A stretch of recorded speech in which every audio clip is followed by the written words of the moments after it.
Welcome to KRR kitchen. இன்றைக்கி நம்ம கிச்சனில் ஹோட்டல் சுவையில் நல்ல ஒரு அருமையான சென்னா மசாலா எப்படி செய்கிறதுன்னு தான் பார்க்க போகிறோம். அதுவும் பார்த்திங்கன்னா குக்கரில் ரொம்ப ஈஸியாக எப்படி செய்கிறதுன்னு தான் பார்க்க போகிறோங்க. டேஸ்ட்டு உண்மையிலே ரொம்ப அருமையாக இருக்கும். இந்த சென்னா மசாலா பார்த்திங்கன்னா இட்லி, தோசை, பூரி, சப்பாத்தி, பரோட்டா, புலாவ்னு எல்லாத்துக்கும் ரொம்ப அருமையாக இருக்கும். இடியாப்பத்துக்குள்ளே வச்சு சாப்பிட்றதுக்குலாம் இன்னும் ரொம்ப அருமையாக இருக்குங்க. எப்படி செய்கிறதுன்னு நம்ம வீடியோக்குள்ளே போய் பார்ப்போம். அதுக்கு முன்னாடி நம்ம சேனலில் இப்போ தான் ஃபஸ்ட் டைம் பார்க்குறீங்கன்னா சப்ஸ்கிரைப் பண்ணி வச்சுக்கோங்க. கூடவே பெல் சிம்பிள் ப்ரெஸ் பண்ணி ஆளுங்கிற ஆப்ஷனையும் ப்ரெஸ் பண்ணி வச்சுக்கோங்க. அப்போ தான் நான் போடுற வீடியோஸ் எல்லாம் உங்களுக்கு தொடர்ந்து நோட்டிஃபிகேஷன்லாம் ஒன்றுக்கு ஒன்றே கிடச்சிக்கிட்டு இருக்கும். இதே போல் சைடிஷ் ரெசிபி பார்த்திங்கன்னா நிறைய நம்ம சேனலில் இருக்குது. கிரேவின்னு ப்ளேலிஸ்ட்டில் இருக்கும். லிங்க் வந்து உங்களுக்கு நான் டிஸ்கிரிப்ஷனில் கொடுக்குறேன். தேவைப்படுறவங்க செக் பண்ணிக்கோங்க. இன்றைக்கி வாங்க இந்த சென்னா மசாலா எப்படி செய்கிறதுன்னு பார்த்துடலாம். இப்போ இந்த சென்னா மசாலா செய்யறதுக்கு பார்த்தீங்கன்னா ஃபஸ்ட்டு நம்ம ஒரு மசாலா வறுத்து அரைச்சிக்கணும். அதுக்கு பார்த்தீங்கன்னா அடுப்பில் ஒரு கடாயை வச்சுருக்கேன்.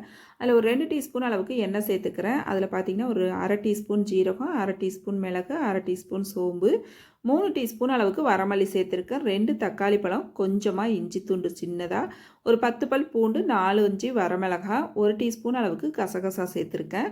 இது எல்லாத்தையும் சேர்த்து நல்லா வதக்கிக்கும். இது கூடவே பார்த்திங்கன்னா ஒரு 2 டேபிள் ஸ்பூன் அளவுக்கு தேங்காய் துருவல் சேர்த்துருக்கேன்.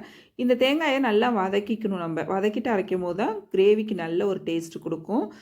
இப்போ வதக்கின பொருள் எல்லாத்தையும் நல்லா நைஸாக அரைச்சி எடுத்துகிட்டு வந்துட்டேன். இப்போ சென்னா மசாலா செய்கிறதுக்கு அடுப்பில் ஒரு குக்கர் வச்சுருக்கேன். இன்னொரு 2 டீஸ்பூன் அளவுக்கு எண்ணெய் சேர்த்துக்குங்க. தாளிப்புக்கு பார்த்திங்கன்னா 1/2 டீஸ்பூன் ஜீரகம், ஒரு பட்டை, 2 பிரிஞ்சி இலை, 2 கிராம்பு சேர்த்துருக்கேன். கொஞ்சமாக கல்பாசி சேர்த்துக்கங்க. எல்லாம் நல்லா பொரிஞ்சு செவந்ததுக்கப்புறம் ஒரு பெரிய வெங்காயம் பொருசாக கட் பண்ணி வச்சுருக்கேன். அதையும் சேர்த்து நல்லா வதக்கிக்குங்க. இப்போ வெங்காயம் நல்லா வதங்கினதுக்கப்புறம் இது கூடவே நம்ம அரைச்சி வச்ச மசாலாவை சேர்த்துக்குவோம். சேர்த்துட்டு ஒரு 2 செகண்டுக்கு நல்லா கலந்து விடுங்க.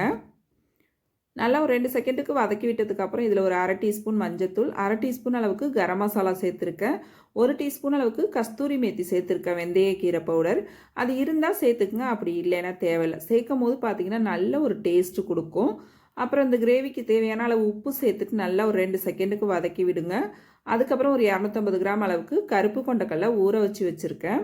நல்லா ஒரு 8 மணி நேரமாக ஊற வச்சு எடுத்து வச்சுருக்கேன். அது தண்ணிலாம் வடிச்சிட்டு இதில் சேர்த்து ஒரு 2 நிமிஷத்துக்கு நல்லா வதக்கி விட்டுக்குவோம். இப்போ வதக்கி விட்டதுக்கப்புறம் அந்த கடலை மூழ்கிற அளவுக்கு நம்ம தண்ணி சேர்த்துக்குவோம். தண்ணி சேர்த்து நல்லா கலந்து விட்டுக்குங்க. உப்பு காரம்லாம் போதுமானு பார்த்துக்குங்க. தேவைன்னா இந்த ஸ்டேஜில் சேர்த்துக்கலாம். சேர்த்து நல்லா கலந்து விட்டுருங்க.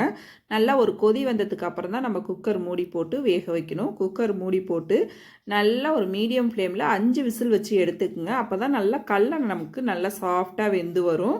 அடுப்பையும் பார்த்தீங்கன்னா மீடியம் ஃப்ளேமில் வச்சுங்க. அப்போ தான் நல்லா வெந்து வரும். இப்போ பாருங்கள், நல்லா 5 விசில் விட்டு வேக வச்சு எடுத்துக்கிட்டேன். சூப்பராக வெந்து வந்திருக்கு. இப்போ கடைசியாக கொத்தமல்லி தழை கொஞ்சமாக தூவி ஒரு 2 செகண்ட் மட்டும் கொதிக்க விட்டு இறக்கணும்னா நம்மளோட சென்னா மசாலா ரொம்ப சூப்பராக அருமையாக ரெடி ஆகிடுங்க. இந்த சென்னா மசாலா பார்த்திங்கன்னா எல்லா வகையான சாப்பாட்டுக்கும் வச்சு சாப்பிட்றதுக்கு டேஸ்ட்டு ரொம்பவே அருமையாக இருக்கும். கண்டிப்பாக மிஸ் பண்ணாமல் நான் சொன்னது போல் இன்றைக்கி ட்ரை பண்ணி பாருங்கள். ரொம்ப அருமையாக வரும். ட்ரை பண்ணி பார்த்துட்டு எப்படி இருக்குன்னு எனக்கு கமெண்ட் பண்ணுங்கள்.